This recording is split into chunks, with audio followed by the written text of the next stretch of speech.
ለሰው የከበረ ሀብት ትጋት ነው። ትጉ ሰው ስማርት ሰው ነው። ሊያድግባቸው የሚችላቸውን አጋጣሚዎች ሁሉ በመጠቀም ራሱን ያሳድጋል። ከዛ ትጋት ለምን ይጠቅማል?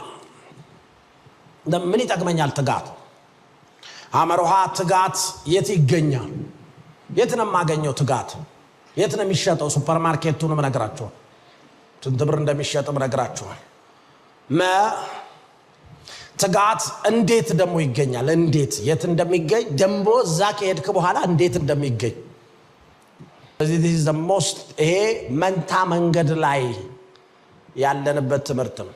ወይ ወደዚህ ትወድቃላችሁ ወይ ወደዚህ ትወድቃላችሁ። በዚህ ትምህርት ውስጥ በጣም ልብ ብላችሁ እንድትማሩ፣ በትጋት እንድትማሩ፣ ሳታቆራረጡ እንድትማሩ፣ መጨረሻም አስፈላጊዎችን ነገሮች ሁሉ ካች እንድታረጉ መክራችኋል። ትጋት ማለት ምን ማለት ነው? what is diligence? what is diligence? ምንድነው ትጋት ራሱ? አይደል? ምንድነው ተጋ? አንድ ሰው ተጋ ምንለው እንዴት? ምን ማለት ነው ትጋት ማለት?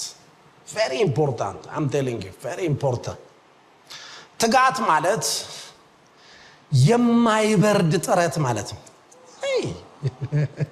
አይዶ ብዙ ሰው እንደሚያውቀው ነው የሚያስበው። መናገር ሲጀምር ነው እንደማታውቁት የምታውቁት። ትጋት ማለት አንኳኩተ በሩን መመለስ ማለት አይደለም። ታስኖ ትጋት ማለት የማይበርድ አትበርድም። በአጠቃላይ you are doing the same thing ከብዙ ተስፋ መቁረጦች ጋር እንኳን እየታገልክ ታረጋዋለህ። ትጋት ማለት እሱ በጽናት የሚደረግ ስራ ማለት ነው። by the way እነዚህ መሰጣቸው ትርጉሞች የኦሪጂናል ትርጉሞች ናቸው። በኋላ መጣባቸዋለሁ እነሱ ምን እንደሆነ። በሙሉ ኃይልና ጥንቃቄ የሚደረግ ስራ ማለት ነው። ትጋት ማለት የማይበርድ ጥረት። oh hallelujah, I love it. በጽናት የሚደረግ ስራ፣ በሙሉ ኃይልና ጥንቃቄ የሚደረግ ስራ ማለት ነው።